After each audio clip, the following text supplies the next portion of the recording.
Hello. Welcome back to Talk with Becky. Thank you so much for joining me and for growing with me. It has been amazing, and I can't wait to just continue growing with you guys on this journey. Now, today we continue talking about the battle we face, and I have a very special guest with me that will be able to share her experience with this battle. And before I even talk about what kind of battle we're talking about here, let me first introduce our guest for today, Madame Lisa.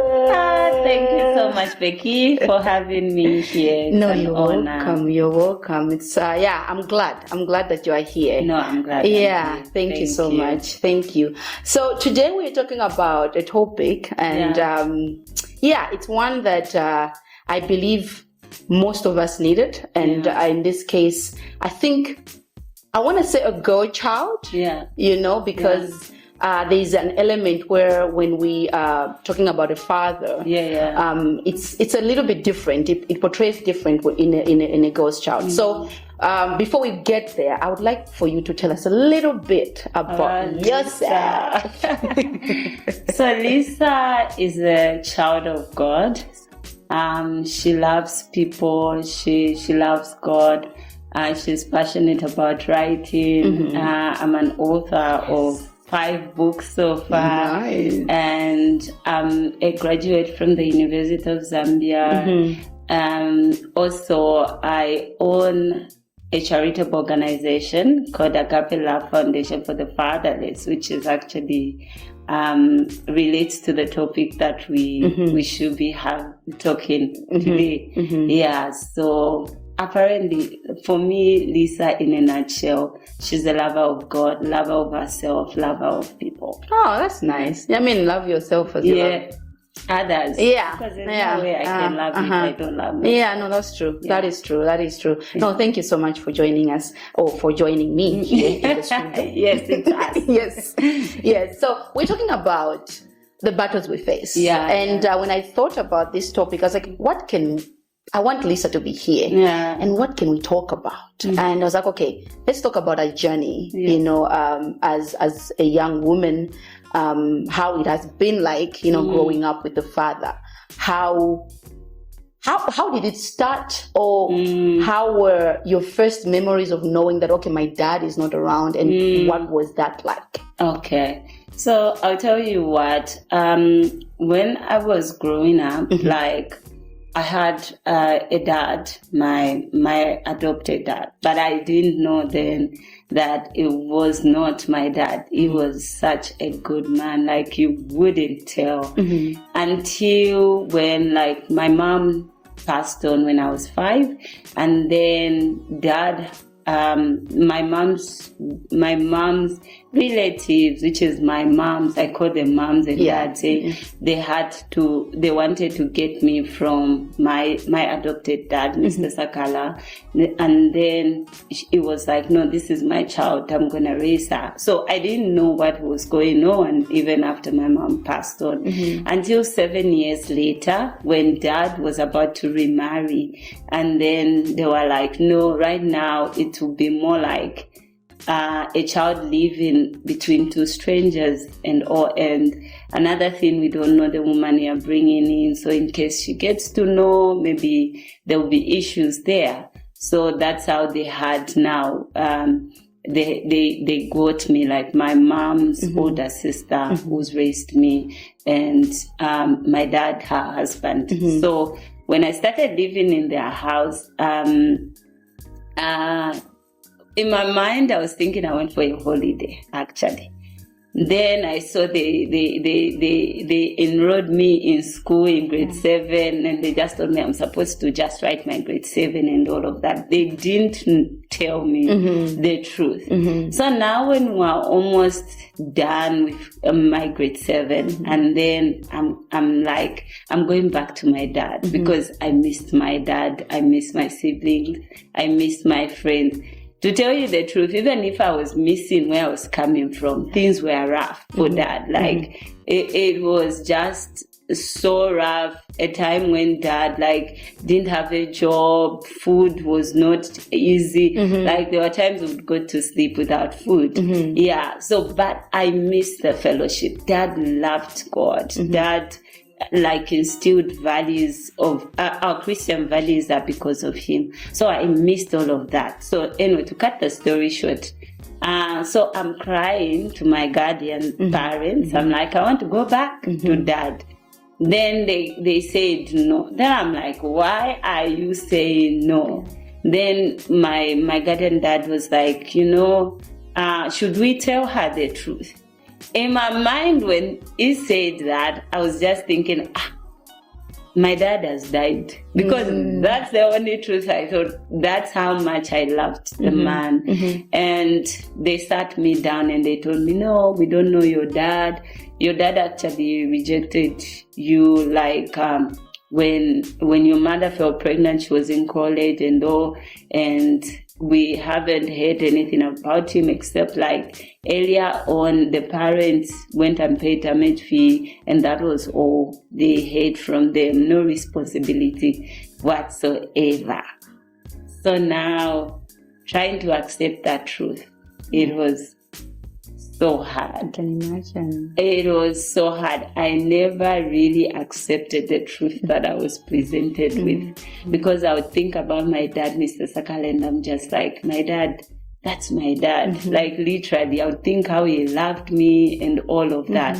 But now it started making sense why I didn't look alike with my dad and my siblings looked alike with Dad. Yeah. I didn't have a name from their tribe. I had a name from another tribe.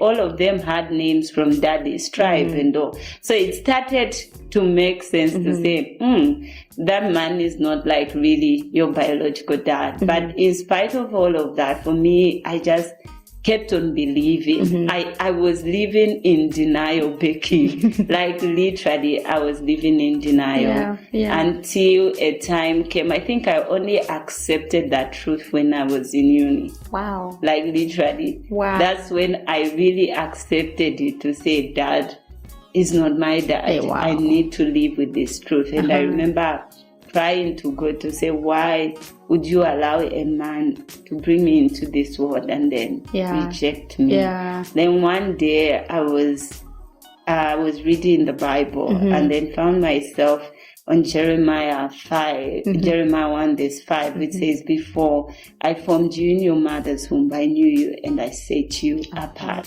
So in that moment, God revealed to me, like that scripture jumped out and it revealed to me and said, you've always wondered where you came from.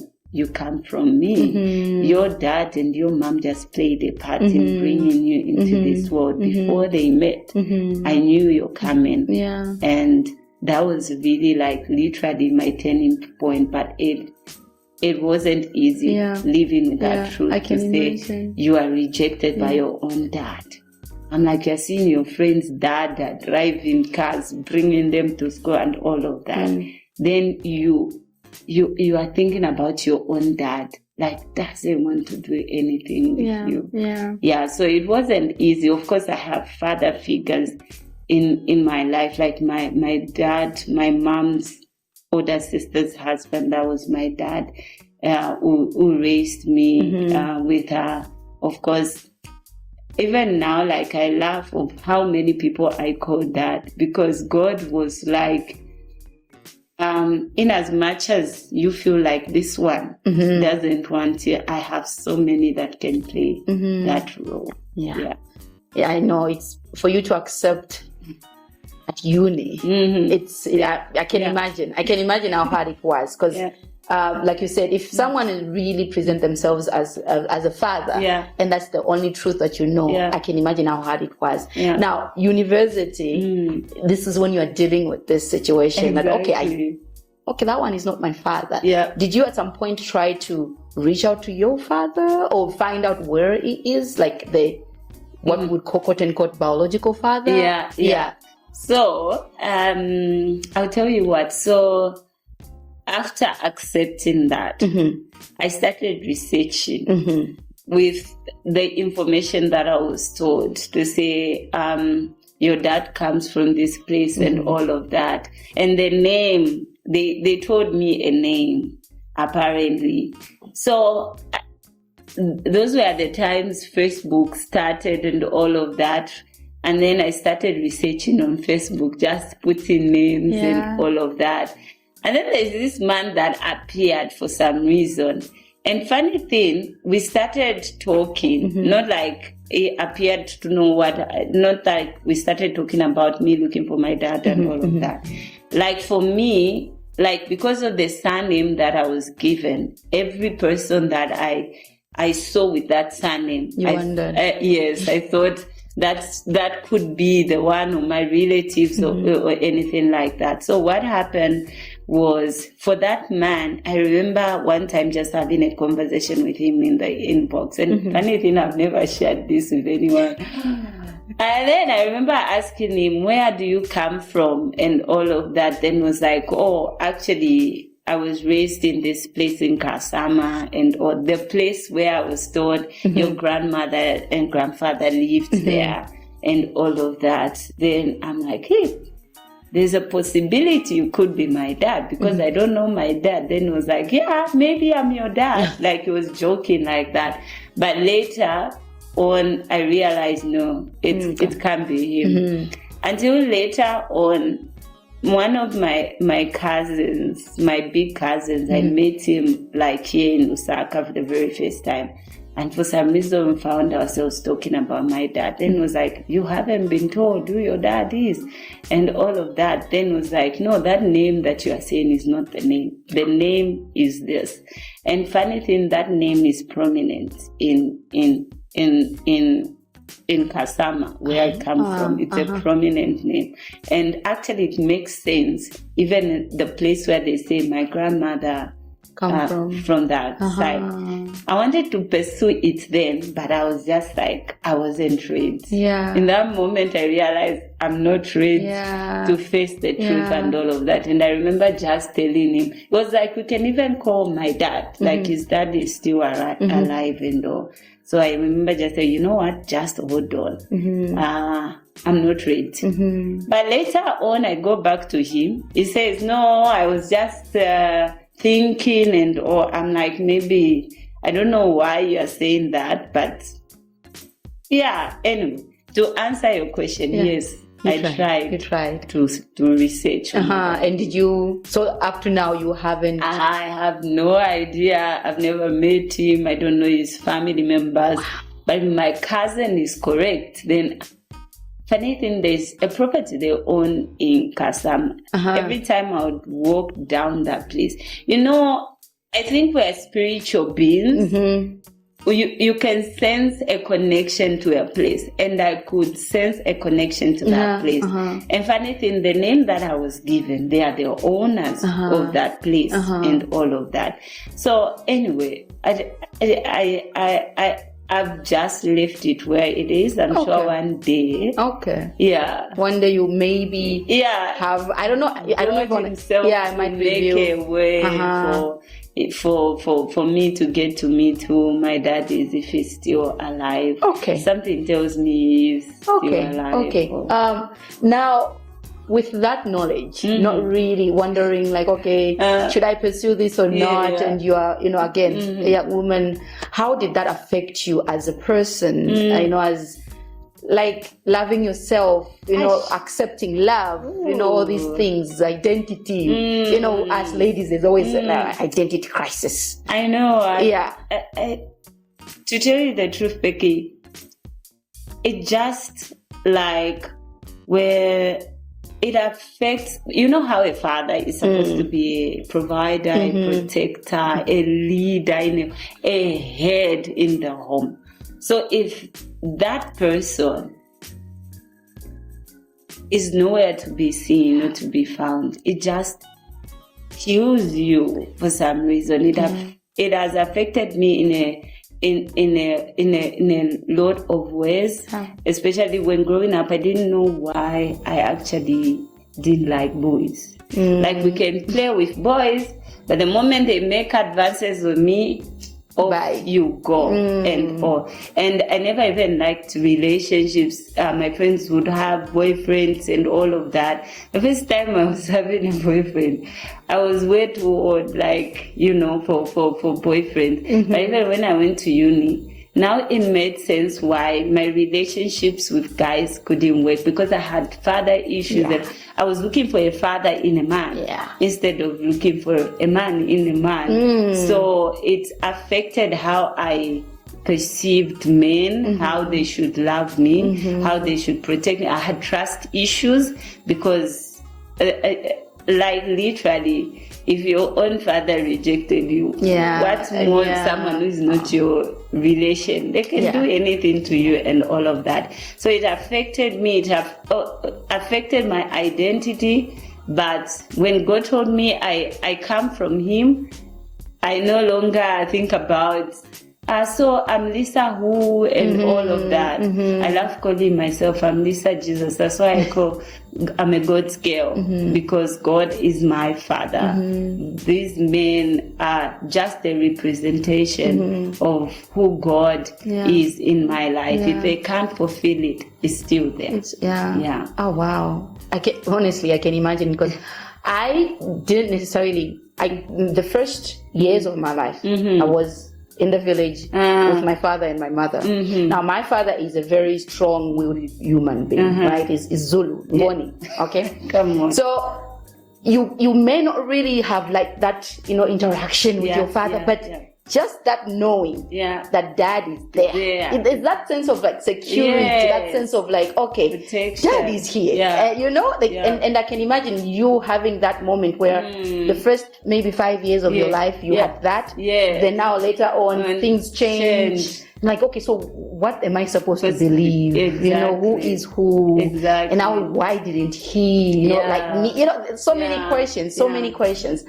And I understand that. I get, the part where you want to be in a relationship, but you don't know if you want to, guys and all.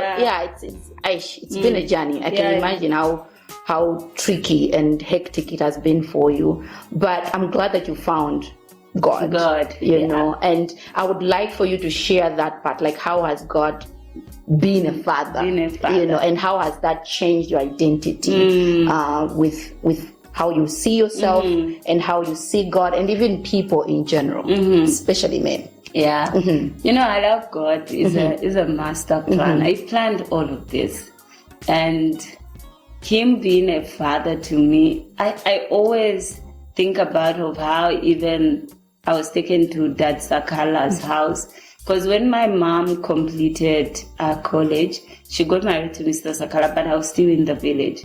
I was still in the village until a time. For me, I always believe, I'm sure Dad, like Mr. Sakala, was like, you are keeping my children here, your child is in the village somewhere, bring her here. There's something that just tells me that to say it had a hand. And then that's how I started living with mom and dad, right? So within a few months of living, my dad, Mr. Sakala, used to club, used to drink, like it was, but I never saw him like raise a hand on my mom. But in those few months of me being brought in his home, he got born again miraculously. If I were to tell you the story, it would be long. I just know that the way he got born again, I'm like, God had me in mind. That he made sure the man who is going to father me had to be right with him before he fathers me. And he got born again. Our house became a church. We used to go to a church, Bishop Harrison Sakala. It was in Kasama then. It was like 45 minutes drive from home. So Dad finds in God. It started with Dad finding God, and then him introducing me to the God he found, and him introducing him as a father to me. Because every time he would always remind us with my sibling to say, one day I'll not be here. you have to know God for yourselves. You have to know Him as your Father, as your provider, as your protector. Me, I'm just a human being. And He would always like remind us of that. And that's what has stayed with me. Every time I get to think about Dad and all of that, I always remember Dad introduced me to a dad who is a daddy of daddies. So knowing him as my father has really shaped my life. Knowing him is not just a father, is a provider, is a covering. Like, I've been covered from so many things. I'm just like, there, I was supposed to be dead. There, for some reason, I don't know why I'm remembering this, but let me share this guy that I dated, which I didn't know that person was actually a rapist or some sort. Yeah. Yeah, like literally. Then I'm like, when my cousin realized, like when we were talking, then he was like, you dated that guy. And then he said his background. Then I'm like, no. Now that was God protecting me as a father. Wow. Like literally. Yeah. So that has been God. He's protected me. There were moments when I was in uni. When you go to university, you got the hype. Your parents are not there. Yes. You just want to have a boyfriend whoever comes and all of that. There was a time this guy one time was just like, me, I like you. I didn't know that he wasn't in campus. One day he comes with his friends in a car. I didn't know that they were drunk. Becky, we drove to where's this place? Avondale. There should be some bars somewhere around that place where we went, Charleston, Avondale, around that area. And the person who was driving was also drunk. Then I kept telling this man, take me home, take me home, take me home. Me, this is not life. Like, this is not my life. I saw how God protected me. And that was the first and last day I saw that guy. So for me, I think all that was happening because I was looking for a father in men, for someone to protect me or to. But I kept on meeting some of them where, like literally. Yeah. So knowing that God is my father, He protected me from so many things. He's provided. My life is just God's fingerprint. He is the one doing the writing and telling the story. Yeah. You know, I laugh because it reminded me of a similar story where I'm like, okay, God, you have to help me here. You have to help me. This is not the place. You know what I mean? Yeah. This is not the place. And the same thing, I kept saying, I want to go home. And again, I also saw God because similar stories, but you know, you just like, okay, if it was not for God, you know, if it was not for God, I would have been dead or something else. I don't know. But God, who is a father, like you said, He made sure that you are well taken care of. And I think that's something that for most of us ladies, we need to really understand. For me, I took it personal because, like I said, I grew up with my dad who was there, but the first 10 years of my life, right? Yeah. But I was aware of my whole adulthood, you know? And then you're wondering, you're questioning things. And this thing of like, okay, guys, it's really hard. It's really hard to just look at a guy and be in a relationship with a guy without trying to say, okay, is he a provider? Is he a what? Exactly. So I had to really be intentional about, okay, God is my father. Exactly. And whatever concerns me, concerns him, and He will make sure that He takes care of me. Exactly. I don't need a blesser. No. I don't need whatever or whoever that can offer whatever they can offer. Yeah. God is going to do the job. Exactly. And that is very important because it does really open up a lot of things. Like, okay, with the guys, like that guy, it was not God, that guy. No. Could have been a mother of 10 by now. Exactly. You know? Exactly. But I am glad that you have, you know, found that in God and that you're doing also work with, you know, you said Agape Love Foundation and trying to make sure that you spread the agape love, you know, and letting people know that God is a God of fatherless or to the fatherless, He is the one that takes care of us. Yeah. So what would you encourage someone right now who is, especially ladies, identity is crazy for us ladies, you know, right. and even when we have fathers in our lives, you know, you know you have a father, but he's not there. Yeah. He's around, but he's not present. Absent father. You know? So it's like, okay, and now you're a woman, and there's a man, and you want to figure out what's his role, what's your role, like, you know, all those things. Yeah. So how would you encourage someone who's really trying to figure out, like, okay, my life, is it even worth it? My father doesn't want, or he didn't want me, or this current father, he doesn't want me. Yeah. Like, how can I find myself? What would you say to that person? So funny thing, you've asked me that question, because some of the topics that we do with Acapella Foundation, the mentorship program, is identity. So people knowing their identity. Yeah. And usually there's this demonstration I do with the kids whereby I put water in different jars. The jars are open, so it may be a career, a brother, a sister, a father, an uncle. Then there's this bigger jar which has a lid and it has water, child of God. So when you shake those jars, like let's say you are a sister, the water spills out. You are a brother, the water spills out. But when you shake the Jesus jar, it's intact and all of that. So it shows you of how, like, things like, let's say your father or your mother may abandon you. It can be shaken. Like the things of this world can be shaken.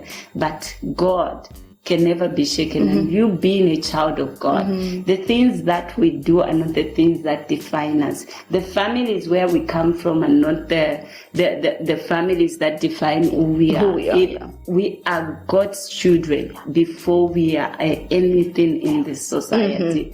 So to anyone out there wondering about who they are, whose they are, know that you are a child of God. Before you are someone's brother, before you are someone's wife, before you are someone's husband, or before you are someone's student, you are a child of God. And there's only one relationship that can never be shaken. The relationships in this world can be shaken because of things. We live in a broken world because of things that we are exposed to. But knowing who you are in God, even when all of this is shaken, even when your father leaves you, when your mother abandons you, when your aunt is not there for you, you have a father that has clearly stated in his word, I'll never leave you, I'll never forsake you. Thank you. Thank you. You know, there's something I've just remembered. You still say Daddy Sakala, and you're still called Lisa Sakala. Lisa Sakala. And you got that name, and up to now you're still using it. I'm Lisa Sakala. Like my Mr. Sakala. It's so unfortunate that he went to be with the Lord earlier. Sometimes you're like, how can you honor such a man who just got this child and decided to say, this is mine. This is mine to nature. Of course, in as much as I never stayed with him for long, we were still in touch. Like, the relationship was still there, even on the phone. When things are going rough, I would go, Dad, there's this, the exam was hard, you would remind me, look to your God, and all of that. So I love Mr. Sakala, and I don't think I will have to change my surname even when my biological dad comes, and not because I don't like my biological dad. No, it's just out of honor to the man that raised me. I'm sure I love him in a different way for bringing me into this world, for announcing me to this world, for playing a part. But me being a Sakala, I think I will always be a Sakala. You always be. There's something I feel like I didn't ask. Did you at some point resent your biological father? Of course. Like, literally, when I was told to say, when I was told, I cried the whole night. Like, my eyes were swollen. The following day, I couldn't even go to school because I couldn't live with the idea of your own father rejecting you. not wanting to do anything with you. Yeah. To tell you the truth, my mom, when he met him, because I hear when my mom, when she was in the village, she said, not that village men are whatsoever. She just said, I'm not going to get married to a village man. Because every time a village person would come, a village guy, to ask for a hand in marriage, she would cry, come from a certain family and all of that. Okay. So what was your question? Did you resent your father? Yes. So imagine now, you enticed this girl, you made her pregnant, and then you refused. Yeah. Like, literally, I resented him, but I forgave him. The moment when God told me, you come from me, the healing started. And right now, to tell you the truth, if you were to come, I know there will be emotions there because I can't believe what I am seeing. Yeah. But in my heart of hearts, I've forgiven him. I love him like I can love any other human being because that's what we've been commanded to do. Love the Lord your God with all your heart, with all your soul, with all your mind, and with your strength. Then love yourself, then love others as you love yourself. So it doesn't matter whether I rejected you, but it was part of the plan. God's plan. Yeah. And now you're here sharing how amazing God has been in your life. It's for others, actually. You know, when Joseph said, you meant to harm me when his brothers sold him. He said it was for saving so many lives. Look at now, Agape Love Foundation is pouring into kids that are going through the same things that I was exposed to. Oh, wow. That's amazing. And I hope that the Lord continues to use you, with Agape Love. And you mentioned something here before you go. I want you to tell just a little bit about some of your new books because she's a whole author. She's an author. So just tell us one of I know you said 5. Yes, so I've written 5. 5. Which one is your recent one and which one is your favorite? So apparently the recent one is my favorite because it's actually the compilation of my first 3 books, which is Pain, Best Purpose, Triumph Over the Giants, and After the Process. These are just stories of my life, like from the time Pain, Best Purpose. It's my dad rejecting me in spite of the pain, the rejection my mom went through. I was purpose that I was born.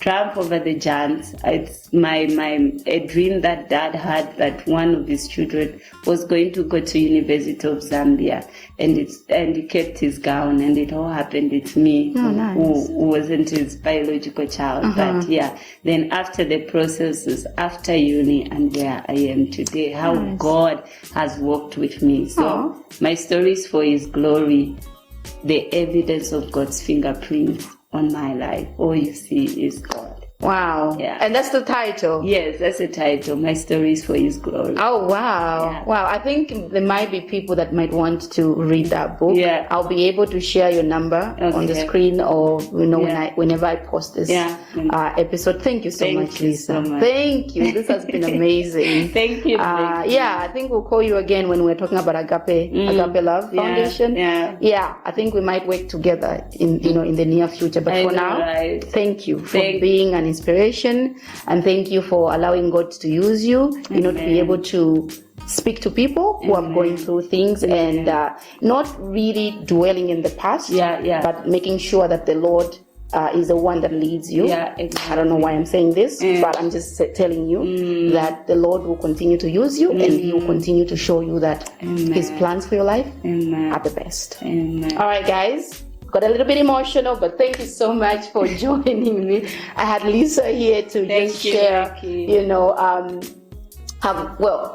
some of the things that she's going through under the battle we face. And we're talking about, what it is like to grow up without a father and also finding a father in God, and how God presents people. Really, He does. God is intentional. There's nothing that is hidden under the sun. The Lord will make sure that whatever it is that He wants to bring into chizungati branch, but if He wants something to happen, the Lord will make sure that it comes to pass. And this is a reminder for you. Maybe you're going through things. Maybe it's not just father. Maybe it's just life not going your way.